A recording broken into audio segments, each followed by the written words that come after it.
Magandang araw mga kapatid, isang mainit na pagbati sa inyong lahat. Ako'y nagagalak na makasama kayo sa ating espesyal na video na ito. Ako'y umaasa na nasa mabuti kayong kalagayan at na ang mga araw na ito ay puno ng biyaya at pagmamahal mula sa ating Diyos. Ngayon tayo ay magkakasama upang pag-usapan ang isang napakahalagang paksa, ang panalangin para sa proteksyon at bendisyon para sa ating mga anak. Bilang mga magulang, tiyak na naiintindihan ninyo ang kabigatan at saya na dala ng pagkakaroon ng mga anak. Sila ang ating mga kayamanan at ang kanilang kaligtasan at kapakanan ay isa sa mga pangunahing alalahanin natin. Sa mundo na puno ng hamon at panganib, ang ating mga panalangin para sa kanila ay nagiging hindi lamang isang nakagawiang gawain, kundi isang mahalagang tungkulin na dapat natin gampanan. Ngayon, bago tayo magpatuloy, nais kong anyayahan kayong mag-subscribe sa ating channel kung hindi pa kayo nakasubscribe. Sa ganitong paraan, mas madali kayong makakatanggap ng mga bagong video na puno ng inspirasyon at gabay. At kung mayroon kayong mga katanungan o karanasan na nais ibahagi, huwag mag-atubiling iwan ang inyong mga komento sa ibaba. Sabay-sabay tayong magdasal, mag-aral at lumago sa pananampalataya. Ang tema ng ating video ngayon ay ang panalangin para sa proteksyon at bendisyon para sa ating mga anak. Sa Biblia, maraming talata na nagsasabi tungkol sa halaga ng panalangin at kung paano ito nagdadala ng kapayapaan at katiyakan sa ating mga puso. Isa sa mga paborito kong talata ay matatagpuan sa Awit 121 na nagsasabing, "Titingnan ko ang mga bundok, saan galing ang aking tulong? Ang aking tulong ay galing sa Panginoon na lumikha ng langit at lupa." Ang mga salitang ito ay nagaanyaya sa atin na magtiwala sa ating tagapaglikha, lalo na pagdating sa ating mga anak. Habang tayo ay nagtitipon-tipon ngayon, nais kong ipaalala sa inyo ang kapangyarihan ng sama-samang panalangin. Kapag tayo ay nagkakaisa sa ating mga layunin at hangarin sa Diyos, ang ating mga tinig ay nagiging mas malakas. Kaya nga, habang tayo ay nag-iisip sa ating mga puso, isama natin sa ating mga panalangin ang mga bagay na nais nating ipagkaloob sa ating mga anak, ang kanilang kalusugan, seguridad at tagumpay sa kanilang mga buhay. Mahalaga ring maunawaan na ang ating mga anak ay pinagkalooban ng libreng will. Sila'y may kakayahang pumili at magdesisyon. Kaya naman, bilang mga magulang, tayo ay may responsibilidad na ituro sa kanila ang tamang landas, ngunit sa huli, ang kanilang mga desisyon ay nakasalalay sa kanila. Ang ating mga panalangin ay maaring maging gabay sa kanilang mga desisyon. Sa bawat hakbang nila sa buhay, ang ating mga panalangin ay nagiging ilaw na naggagabay sa kanila sa tamang direksyon. Ngayon, bago tayo lumipat sa ating pangunahing panalangin, nais kong ipaalala sa inyo ang halaga ng paglikha ng isang espiritual na kapaligiran sa ating mga tahanan. Ang ating mga salita at gawa ay may malaking epekto sa ating mga anak. Kaya't hindi lamang tayo dapat manalangin para sa kanila, kundi dapat din tayong maging mabuting halimbawa. Sa simpleng mga bagay tulad ng pagtulong sa kapwa, pagpapakita ng pagmamahal at pagbuo ng maayos na relasyon sa Diyos, tayo ay nagiging inspirasyon sa kanila. Tandaan, mga kapatid, ang ating mga panalangin ay hindi lamang para sa proteksyon, kundi para rin sa kanilang mga pangarap at aspirasyon. Ipakita natin sa kanila na sila ay mahalaga at ang kanilang mga pangarap ay mahalaga rin. Sa ating panalangin mamaya, isama natin ang mga bagay na ito at ipagkatiwala ang ating mga anak sa Kanya na may buong tiwala. Kaya't huwag kalimutang i-like ang video na ito at ibahagi ito sa inyong mga kaibigan at pamilya upang sama-sama tayong magdasal para sa kaligtasan at bendisyon ng ating mga anak. Huwag din kalimutang mag-comment sa ibaba kung ano ang mga partikular na panalangin na nais ninyong isama natin sa ating panalangin mamaya. Naway maging pagkakataon ito upang tayo ay magkaisa sa ating mga layunin at pahalagahan bilang mga magulang at tagapag-alaga. Ngayon, maghanda na tayo sa ating panalangin para sa proteksyon at bendisyon ng ating mga anak. Sa Salmos 23, ang ating Diyos ay inilalarawan bilang isang mabuting pastol na laging nagmamasid at nag-aalaga sa kanyang mga tupa. Ang mga taludtod na ito ay nagbibigay ng matibay na mensahe ng proteksyon at gabay na lalong mahalaga para sa mga magulang na nagdarasal para sa kanilang mga anak. Sa mundo ngayon, puno ng mga panganib at pagsubok, ang ating mga anak ay nahaharap sa maraming hamon. Bilang mga magulang, ang ating tungkulin ay hindi lamang bigyang proteksyon ang ating mga anak sa pisikal na paraan, kundi higit sa lahat sa espiritual na aspeto. Ang pagtiwala sa Diyos bilang ating pastol ay nagdadala ng kapayapaan sa ating mga puso. Sa kabila ng mga madidilim na daan, ang Salmos 23 ay nagtuturo sa atin na hindi tayo dapat matakot sapagkat ang Diyos ay kasama natin. Ang mga salita ng Salmos ay nagbibigay ng tiwala na sa bawat hakbang ng ating mga anak, ang Diyos ay nariyan upang gabayan at protektahan sila. Ang mga magulang na nagdarasal para sa kanilang mga anak ay nagtitiwala na ang Panginoon ay laging handang magbigay ng liwanag sa kanilang landas kahit na sa mga oras ng kaguluhan at takot. Mahalagang maunawaan ng mga magulang na ang proteksyon ng Diyos ay hindi lamang limitado sa pisikal na kaligtasan. Ang tunay na proteksyon ay nagmumula sa pagkakaroon ng matibay na relasyon sa Diyos.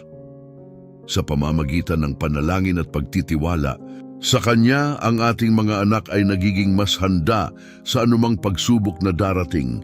Ang panalangin para sa proteksyon at pagpapala ay nagiging isang paraan upang ipakita sa ating mga anak ang halaga ng pananampalataya sa Diyos. Ang patuloy na pagdarasal ay nagiging isang sandata na nagbibigay ng lakas sa kanila sa oras ng pangangailangan. Sa ating panalangin, maaari tayong humiling sa Diyos na bigyan ng ating mga anak ng karunungan at discernment upang sila ay makakilala ng Kanyang tinig sa kanilang buhay. Sa mundong puno ng mga maling impormasyon at tukso, napakahalaga na ang ating mga anak ay lumapit sa Diyos at makinig sa Kanyang mga aral.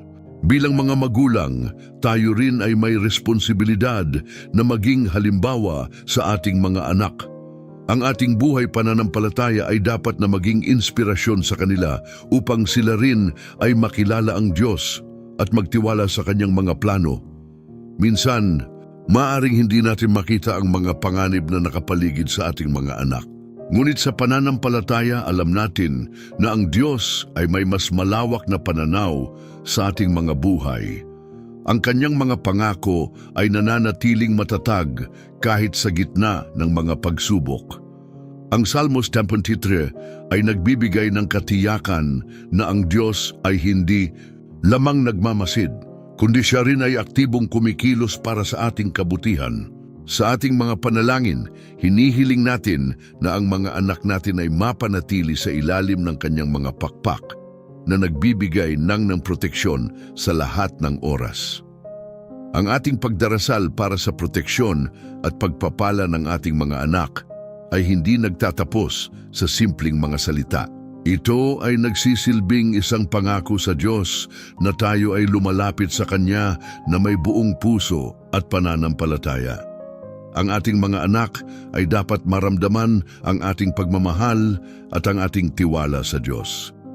Sa bawat pagkakataon na tayo ay nagdarasal, naway maipasa natin sa kanila ang ating mga paniniwala at ang kahalagahan ng pakikipag-ugnayan sa Diyos. Ang pagkakaroon ng regular na panalangin para sa ating mga anak ay hindi lamang nagdadala ng mga benepisyo sa kanila, kundi pati na rin sa atin bilang mga magulang.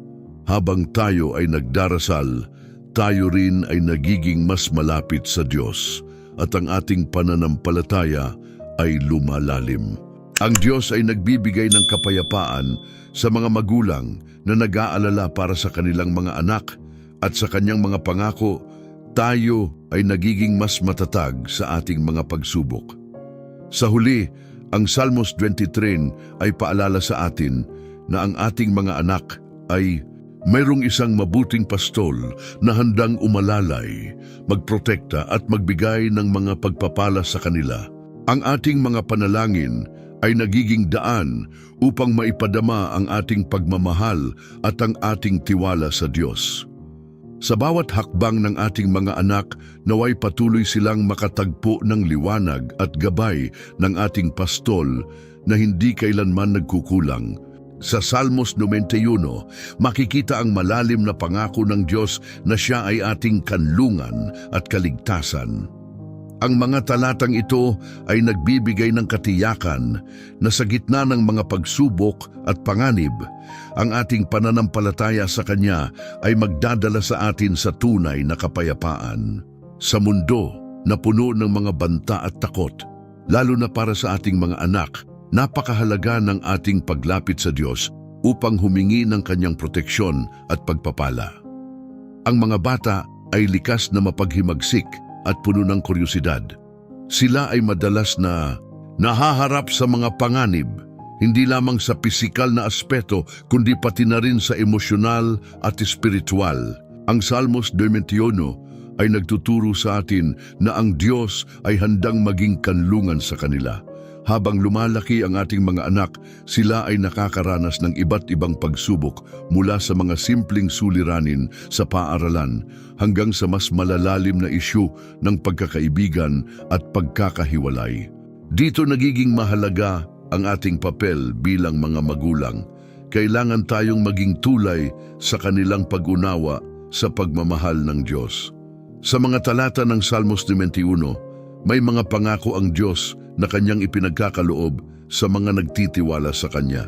Sinasabi dito na ang sinumang nananatili sa ilalim ng mga pakpak ng kataas-taasan ay mananatili sa lilim ng makapangyarihan. Ang mga salitang ito ay nagbibigay inspirasyon na ang ating mga anak ay mayroong ligtas na lugar, isang kanlungan na hindi natitinag. Ang pagkakaroon ng ganitong pananaw ay mahalaga upang sila ay lumaki na may tiwala sa kanilang sariling kakayahan at sa Diyos na laging nandyan para sa kanila. Isa sa mga pangunahing mensahe ng Salmos 91 ay ang pagtiwala. Sa mga oras na ang ating mga anak ay nag-aalala o natatakot, maituturo natin sa kanila na ang pagtitiwala sa Diyos ay nagdudulot ng kapayapaan. Ang mga pangako ng Diyos ay hindi nababago. Sa ating mga panalangin, maaari nating isama ang mga salitang ito na humihiling ng Kanyang proteksyon para sa ating mga anak sa anumang sitwasyon. Ang kanilang mga takot at pangarap ay dapat nating lapitan sa pamamagitan ng panalangin na may buong pananampalataya na ang Diyos ay makikinig at tutulong. Sa ating mga panalangin para sa mga bata, dapat nating isama ang mga aspeto ng kanilang buhay. Ipinapanalangin natin ang kanilang kaligtasan sa pisikal na panganib, tulad ng mga aksidente o sakit. Ngunit higit pa rito, kailangan din nating ipanalangin ang kanilang emosyonal na kalagayan. Ang mundo ngayon ay puno ng mga hamon at presyur at ang mga bata ay hindi ligtas dito. Ang kanilang mga pakikisalamuha at karanasan ay maaring magdulot ng takot at pagdududa. Dito ang ating panalangin ay nagiging isang mahalagang sandata. Sa bawat pagdarasal, isama natin ang mga salitang mula sa Salmos 91. Iligtas mo sila mula sa mga bitag ng panghuhuli at mula sa salot na nakamamatay. Ang mga ito ay hindi lamang mga salitang binibigkas, kundi mga pangako na dapat nating yakapin. Sa ating mga anak, ipaalala natin sa kanila na ang Diyos ay palaging kasama nila saan man sila magpunta. Sa tuwing sila ay lalabas ng tahanan, ipanalangin natin na sila ay mapanatili sa ilalim ng kanlungan ng Diyos. Sa ating mga tahanan, dapat nating itaguyod ang isang kapaligiran ng pananalig at pagtitiwala sa Diyos. Sa pamamagitan ng regular na pagdarasal bilang isang pamilya, itinataguyod natin ang isang kultura ng pananampalataya na nakatulong sa kanilang espiritual na pag-unlad. Dito, nagiging mas malalim ang kanilang ugnayan sa Diyos at natututo silang umasa sa Kanya sa lahat ng pagkakataon. Bilang mga magulang, tayo ay tinawag na maging mga tagapangalaga ng ating mga anak, hindi lamang sa pisikal na aspeto, kundi lalo na sa kanilang espiritual na buhay. Sa pagdarasal, isama natin ang mga pangako ng Salmos 91 upang ang ating mga anak ay lumaki na may tiwala sa Diyos, na ang kanyang mga kamay ay palaging nakahanda na ipagkaloob ang kanyang proteksyon at pagpapala. Ngayon, tayo ay manalangin. Amang Diyos, sa mga oras na ito kami ay lumalapit sa iyo na may pusong puno ng pananampalataya. Kami ay humihiling ng iyong kanlungan at kaligtasan para sa aming mga anak. Ipinapanalangin namin na sila ay patuloy na mapanatili sa ilalim ng iyong mga pakpak at sa lahat ng kanilang mga lakad naway maramdaman nila ang iyong presensya at pagmamahal. Ipinagkakatiwala namin sa iyo ang kanilang mga pangarap, takot at mga pagsubok. Bigyan mo sila ng lakas at katatagan sa kanilang buhay. Sa pangalan ni Jesus, kami ay nananalangin. Amen. Sa Deuteronomio 6:6-7, makikita ang mahalagang tungkulin ng mga magulang sa pagtuturo ng mga utos ng Diyos sa kanilang mga anak. Ang mga talatang ito ay nagpapaalala sa atin na ang pananampalataya ay hindi lamang isang personal na karanasan, kundi isang pamana na dapat ipasa mula sa henerasyon patungo sa henerasyon. Ang mga magulang ay tinawag na maging mga guro at tagapagturo, at ang kanilang mga salita at kilos ay may malaking epekto sa pagbuo ng pananampalataya ng kanilang mga anak. Isipin natin ang bawat pagkakataon na tayo ay nagsasalita sa ating mga anak tungkol sa Diyos. Ito ay hindi lamang sa mga formal na panahon ng pagdarasal o pag-aaral ng Biblia. Ang mga simpleng pag-uusap sa hapagkainan, ang mga kwentuhan sa gabi bago matulog, at kahit ang mga araw-araw na gawain ay maaaring maging pagkakataon upang ipaalala sa kanila ang mga utos at pagmamahal ng Diyos. Sa bawat salita at halimbawa, naipapasa natin ang diwa ng pananampalataya at pag-asa na nagmumula sa ating tagapagligtas. Ang mga magulang ay may responsibilidad na ipakita sa kanilang mga anak kung paano isabuhay ang mga utos ng Diyos. Sa pamamagitan ng ating mga aksyon, na ipapakita natin sa kanila ang halaga ng pagmamahal, pagkawanggawa at pag-unawa. Ang mga anak ay nagmamasid at natututo mula sa ating mga halimbawa. Kaya't ang ating pananampalataya ay hindi dapat maging isang hiwalay na aspeto ng ating buhay, kundi dapat itong maging sentro ng ating pamilya. Sa bawat pagkakataon na tayo ay nagkakaroon ng ugnayan sa ating mga anak, naway maging pagkakataon ito upang itaguyod ang kanilang espiritual na pag-unlad. Mahalaga rin ang regular na pagdarasal at pagbabahagi ng salita ng Diyos sa ating mga anak. Ang pagdarasal ay hindi lamang isang ritual, kundi isang paraan upang makipag-ugnayan sa ating Ama sa langit. Sa pamamagitan ng panalangin, naipapahayag natin ang ating mga pangaral at mga pangarap para sa ating mga anak. Nagiging sandata ito sa mga pagsubok at hamon na kanilang hinaharap. Ang mga anak na lumalago sa isang kapaligiran ng panalangin at pagbibigay pansin sa salita ng Diyos ay nagiging matatag sa kanilang pananampalataya.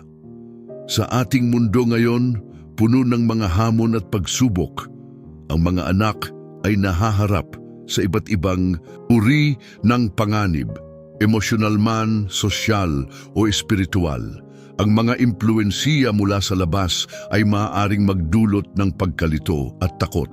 Ngunit sa pagtuturo at pagpapalalim ng kanilang pananampalataya, nagiging matatag sila sa kanilang mga desisyon at pananaw sa buhay.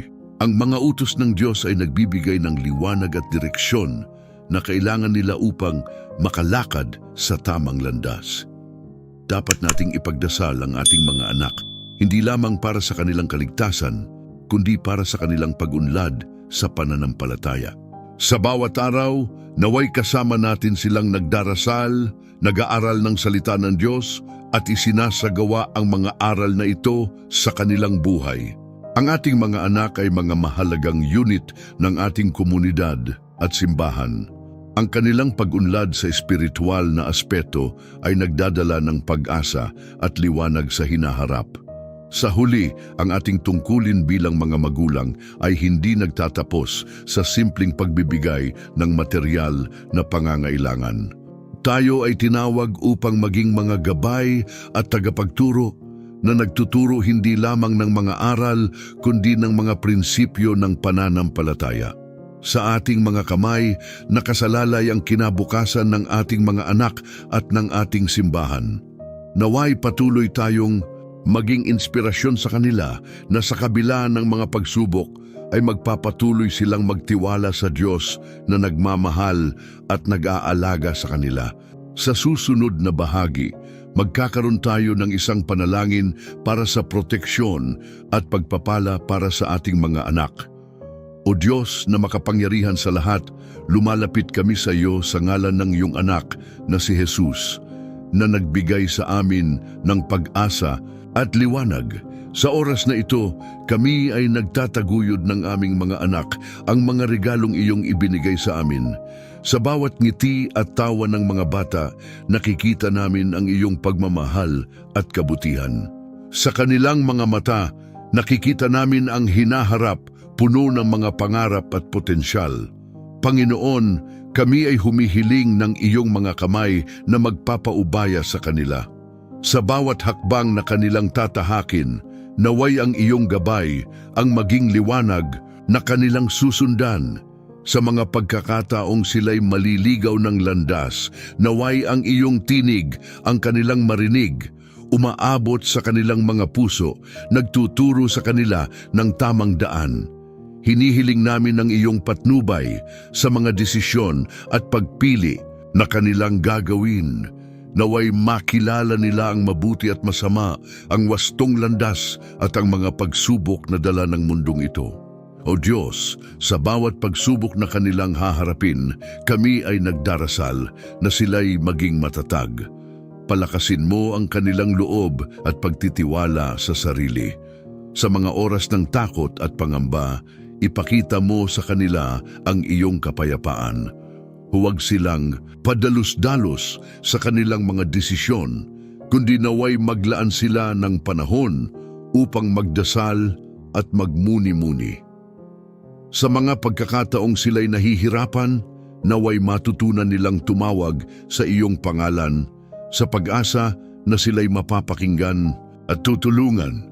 Sa bawat pagkakaibigan na kanilang bubuuin, hinihiling namin na sila'y mapapalibutan ng mga taong tapat at mapagmahal. Sa mga pagkakataon ng hidwaan at alitan, naway matutunan nilang umunawa at magpatawad. Turuan mo silang maging ilaw sa kanilang mga kaibigan, na sa pamamagitan ng kanilang mga salita at gawa, makilala ang iyong pagmamahal. Sa mga pagkakataong sila'y nadadapa, naway maunawaan nilang ang bawat pagkatalo ay may aral na dala, isang hakbang patungo sa kanilang pagunlad. O Lord, we ask for your divine protection. Surround our children with your angels, shielding them from harm and negativity. In the presence of danger, may they feel your loving arms around them, providing solace and strength. Let them find comfort in knowing that they are never alone, that you walk beside them in every challenge they face. May their hearts be filled with courage to stand firm against any adversity, and may they always seek refuge in you. Sa kanilang pag-aaral, Panginoon, naway bigyan mo sila ng talino at kaalaman. Ihandog mo sa kanila ang mga pagkakataon na magtagumpay sa kanilang mga asignatura upang maipakita nila ang kanilang kakayahan at talento.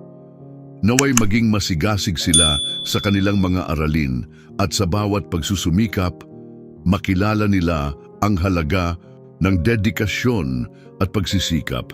Huwag silang mabigo sa mga ganitong pagkakataon, kundi naway magpatuloy ang kanilang pag-unlad sa bawat hakbang. Sa kanilang kalusugan, kami ay nagdarasal na sila'y palaging nasa magandang kalagayan. Iwasan mo sila sa mga sakit at karamdaman, at sa bawat pagkakataon ng pagkakasakit, naway maipadama ang iyong pag-aalaga at pagpapagaling. Turuan mo silang pahalagahan ang kanilang katawan at isipan na sa pamamagitan ng malusog na pamumuhay ay maihanda sila para sa mga hamon ng buhay.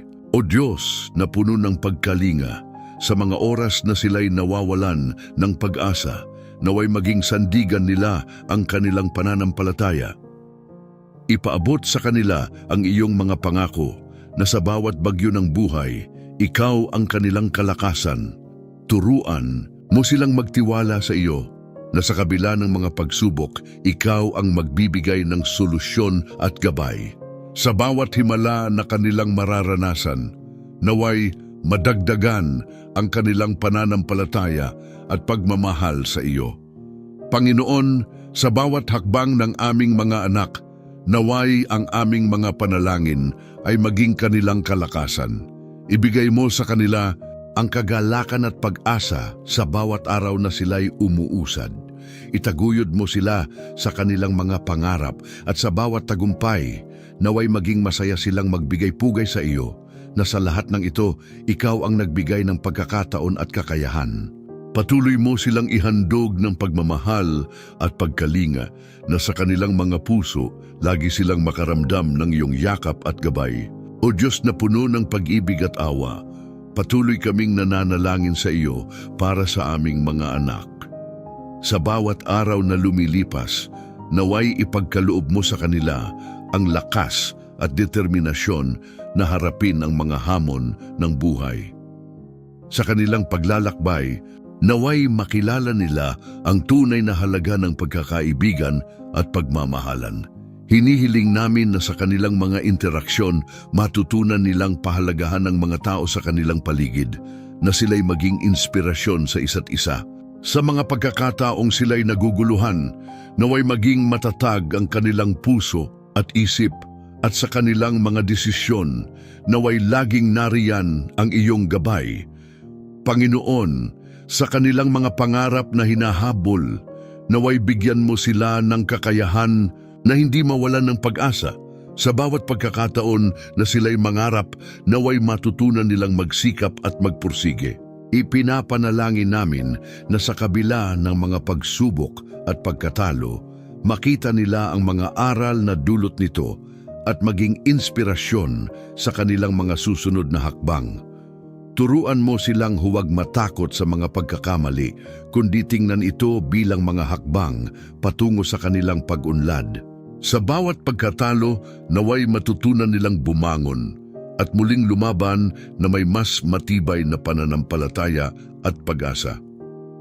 Sa kanilang mga pakikipagsapalaran sa larangan ng edukasyon, naway huwag silang matakot sa mga bagong kaalaman. Ipinapanalangin namin na maging mausisa sila sa kanilang pag-aaral at patuloy na magtanong upang mas mapalalim ang kanilang pangunawa. Sa bawat aralin na kanilang natutunan, naway maging batayan ito ng kanilang mga hinaharap na tagumpay. Huwag silang mawala ng gana, kundi naway palagi silang maging masigasig sa kanilang mga gawain. Ipagkaloob mo sa kanila ang tamang pag-uugali at disiplina upang maabot ang kanilang mga layunin. Naway sa kanilang mga guro at mga mentor, makatagpo sila ng mga taong handang magbigay ng suporta at inspirasyon. O Diyos, sa mga pagkakataong sila'y nag-aalinlangan, naway iparamdam mo sa kanila ang iyong presensya. Sa bawat takot na kanilang nararamdaman, naway mahanap nila ang kapayapaan sa iyong mga salita at pangako Turuan mo silang ipagdasal ang kanilang mga alalahanin at mga pangarap na sa bawat dasal lumalapit sila sa iyo at nararamdaman ang iyong pagmamahal na hindi kailanman nagmamaliw. Sa kanilang mga pagsusumikap, naway maging matibay ang kanilang pananampalataya na walang imposible sa iyo. Sa mga pagkakataon ng saya at tagumpay, naway maging mapagpasalamat sila sa lahat ng biyayang natamo. Ihandog mo sa kanila ang puso na laging handang magbigay at tumulong sa iba. Sa kanilang mga tagumpay, naway hindi lamang nila isipin ang kanilang sarili, kundi ang mga tao na naging bahagi ng kanilang paglalakbay. Ipinapanalangin namin na sila'y maging inspirasyon sa kanilang komunidad, na sa bawat mabuting gawa, maipakita nila ang iyong liwanag at pagmamahal. Panginoon, sa huli, naway ipagkaloob mo sa aming mga anak ang paglago, hindi lamang sa kanilang mga talento at kakayahan, kundi pati na rin sa kanilang espiritual na buhay. Ipinapanalangin namin na sa kanilang mga pagsubok, matutunan nilang lumapit sa iyo at magtiwala sa iyong mga plano. Naway ang kanilang mga puso ay punuin ng pagmamahal, pag-asa at pananampalataya. At sa bawat hakbang na kanilang tatahakin, naway maramdaman nila ang iyong yakap na nagbibigay lakas at gabay. O Diyos, kami ay nagpapasalamat sa lahat ng binigay mo sa amin. Sa bawat araw, naway maging dahilan ng aming mga panalangin upang patuloy na makilala ang iyong kabutihan. Sa ngalan ni Jesus, aming tagapagligtas, kami ay nananalangin. Amen. Sa pagtatapos ng ating devosyonal na ito, nais kong magbigay ng ilang mga saloobin na maaaring magbigay ng liwanag at inspirasyon sa ating mga puso. Habang tayo ay nagmuni-muni tungkol sa kapangyarihan ng panalangin para sa ating mga anak, naway ating maunawaan ang lalim ng ating mga responsibilidad bilang mga magulang at tagapangalaga. Ang bawat panalangin na ating itinuturo sa ating mga anak ay hindi lamang isang simpleng ritual, kundi isang mahalagang hakbang sa kanilang espiritual na paglalakbay. Ang mga bata ay parang mga punong itinatanim sa ating mga tahanan. Sila ay nangangailangan ng tamang lupa, tubig at sikat ng araw upang lumago at umunlad. Sa ating mga panalangin, tayo ay nagtatanim ng mga buto ng pananampalataya, pag-ibig at pag-asa sa kanilang mga puso. Sa bawat pagkakataong tayo ay nag-aalay ng panalangin para sa kanilang proteksyon at mga biyaya, tayo rin ay nagiging mga tagapagtanggol ng kanilang mga kaluluwa. Naway ating laging isaisip ang ating tungkulin na maging mga gabay at ilaw sa kanilang landas.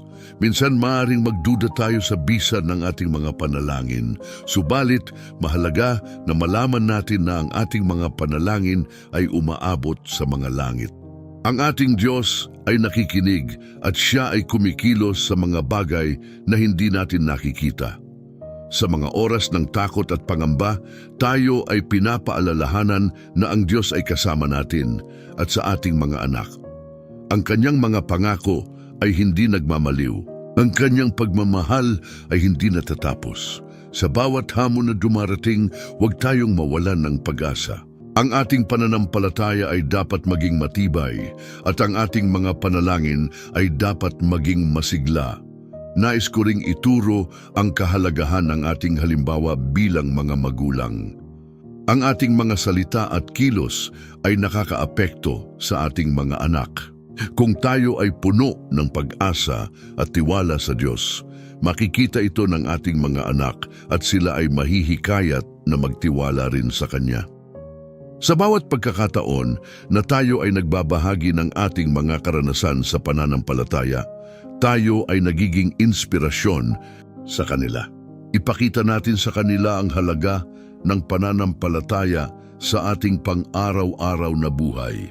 Sa ganitong paraan, sila ay magkakaroon ng matatag na pundasyon sa kanilang sariling pananampalataya. Huwag kalimutan na ang ating mga anak ay ipinanganak na may layunin. Sila ay may kanya-kanyang mga talento at kakayahan na ibinigay ng Diyos. Tayo ay tinawag na suportahan sila sa pagtuklas at paghubog ng mga kakayahang ito. Sa ating mga panalangin, isama natin ang kanilang mga pangarap at ambisyon.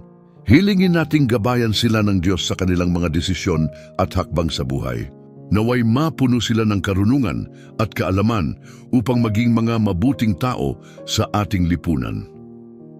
Sa bawat panalangin, naway magpatuloy tayong magkaisa bilang isang pamilya. Magdasal tayo ng sama-sama at ipagbigay alam natin sa ating mga anak ang halaga ng pagkakaroon ng sama-samang pananampalataya. Sa ganitong paraan, ang ating mga tahanan ay magiging mga kanlungan ng pag-ibig at kapayapaan. Ang bawat pagdadasal ay nagtutulak sa atin upang maging mas malapit sa isa't isa at sa Diyos. Sa ating paglalakbay, huwag tayong mawalan ng pag-asa at patuloy tayong lumapit sa Diyos sa pamamagitan ng panalangin. Sa bawat hakbang, hayaan nating ang kanyang liwanag ang magbigay daan sa ating landas. Tayo ay may pananampalataya na ang kanyang mga plano para sa ating mga anak ay puno ng pag-asa at magandang kinabukasan. Naway ang ating mga puso ay mapuno ng pasasalamat sa mga biyayang natamo natin at sa mga pagsubok na nagpatibay sa ating pananampalataya. Patuloy tayong manalangin, magtiwala at umasa sa kanyang mga pangako. Sa ating mga anak, naway maging mga tagapagsalita tayo ng kanyang pagmamahal at biyaya. Magpatuloy tayong magdasal, hindi lamang para sa kanila, kundi para sa ating mga sarili, upang tayo ay maging mga magulang na kanyang nais. Magandang araw sa inyong lahat at naway pagpalain tayo ng Diyos sa ating mga panalangin at sa ating mga gawain.